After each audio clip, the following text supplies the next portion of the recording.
Berikutnya data COVID-19 yang kami himpun akumulasinya pada tanggal 19 April 2020 pada pukul 12.00 sebagai berikut. Saat ini jumlah laboratorium yang aktif 35 laboratorium. Kita bersyukur bahwa hari ini diperkirakan nanti malam kita akan mendapatkan lagi tambahan reagen untuk mengoptimalkan laboratorium yang kita miliki dan menambah jumlah laboratorium. Reagen ini nanti malam akan kita terima dan saat itu juga langsung kita distribusikan ke seluruh laboratorium jejaring. Kemudian spesimen yang diperiksa sudah melebihi 47.000 atau sekitar 42.000 orang yang kita periksa. Hasil positif pada hari ini akumulasinya sebanyak 6.575 orang. Hasil negatif 35.644 orang. Akumulasi laporan dari para kepala dinas kesehatan di provinsi yang menghimpun data dari kabupaten kota, saat ini orang dalam pemantauan berjumlah lebih dari 178.000 orang. Kemudian pasien dalam pengawasan sejumlah 15.646 orang. Jumlah PDP ini adalah jumlah yang sedang kita siapkan untuk kita konfirmasi laboratoriumnya dengan melakukan pemeriksaan real time PCR. Sudah barang tentu hasil ini bisa positif dan itu akan kita masukkan sebagai konfirmasi kasus positif COVID-19. Namun yang negatif sudah barang tentu akan kita keluarkan dari daftar PDP karena kita yakini bahwa pasien ini bukan dalam pengawasan COVID-19. Tentunya dengan pengawasan yang terus dilaksanakan oleh rumah sakit. Konfirmasi COVID-19 adalah 6.575 orang. Dari kasus konfirmasi yang positif kita dapatkan, sembuh 686 orang. Dan yang meninggal adalah 582 orang. 582 ini adalah kasus yang meninggal konfirmasi positif COVID-19. Tentunya kami tidak memasukkan di dalam angka 686 ini pasien yang meninggal dalam status belum terkonfirmasi. Bisa saja bahwa ternyata pasien tersebut memang bukan COVID-19. Namun apabila sempat dilakukan pemeriksaan swab sebelum meninggal dan kita periksa ternyata positif, maka kita akan masukkan di dalam konfirmasi COVID-19.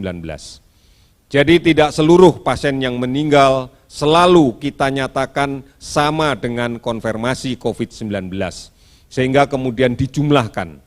Karena kita hanya akan melaporkan kasus meninggal konfirmasi positif.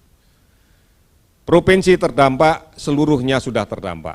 Kabupaten kota terdampak ada 250 kabupaten kota. Kalau kita lihat sebaran dari pasien sembuh, kita bersyukur bahwa semakin bertambah. DKI Jakarta 234, Jawa Timur 98, Jawa Tengah 51, Jawa Barat 45, Sulawesi 43. Sehingga total keseluruhan kasus adalah 686 pasien sembuh.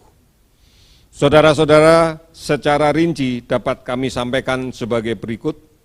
Pada hari ini bertambah kasus konfirmasi positif sebanyak 327 orang, sehingga total menjadi 6.575.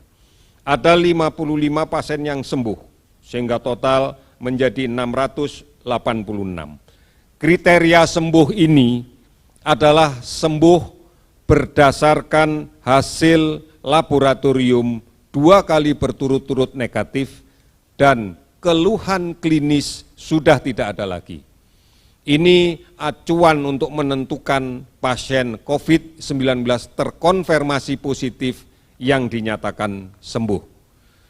Kemudian ada 47 yang meninggal sehingga jumlahnya menjadi 582. Saudara-saudara, mari kita berpartisipasi secara aktif dalam penanganan COVID-19 di tahap pra-rumah sakit dengan memutuskan penularan COVID-19. Pastikan kita tidak tertular dan kita tidak menulari. Tetap tinggal di rumah. Mari kita sebarluaskan dengan melaksanakan pelaksanaan penggunaan masker. Maskerku melindungi kamu, maskermu melindungi aku. Hargai dan bantu mereka yang melaksanakan isolasi mandiri. Jangan mendiskriminasikan pasien COVID-19 yang telah sembuh. Keberhasilan membendung penularan COVID-19 akan sangat mempengaruhi beban perawatan di rumah sakit. Akan sangat mempengaruhi beban perawatan di rumah sakit. Semakin banyak pasien yang dirawat akan semakin berat beban kita untuk menurunkan jumlah yang sakit dan yang meninggal karena COVID. Oleh karena itu saudara-saudara sekalian, mari kita lawan COVID dengan tingkatkan imunitas diri kita. Makan yang bergizi, sabar dan tenang, istirahat yang cukup dan teratur. Tidak panik dan jaga perasaan kita tetap bergembira. Jaga jarak, pakai masker. Jangan menyentuh mata, hidung, mulut sebelum mencuci tangan. Pakai sabun dengan air yang mengalir. Gotong royong dan bersatu melawan COVID. Dari pusat sampai ke desa, sampai ke RT, RW, sampai keluarga. Tetap di rumah, produktif di rumah. Waspadai ancaman demam berdarah. Karena pada bulan-bulan ini kita akan berhadapan dengan peningkatan kasus demam berdarah. Lakukan pemberantasan sarang nyamuk di rumah kita. Lakukan bersama keluarga untuk menguras, membersihkan tempat penampungan air, menutup tempat penampungan air, menyingkirkan dan membuang atau mendaur ulang barang-barang bekas yang dapat menjadi tampungan air. Mari jadi teladan untuk menyelamatkan keluarga, menyelamatkan tetangga, menyelamatkan lingkungan, dan menyelamatkan bangsa. Kita yakin Indonesia, kita pasti bisa. Sekian, terima kasih, selamat sore.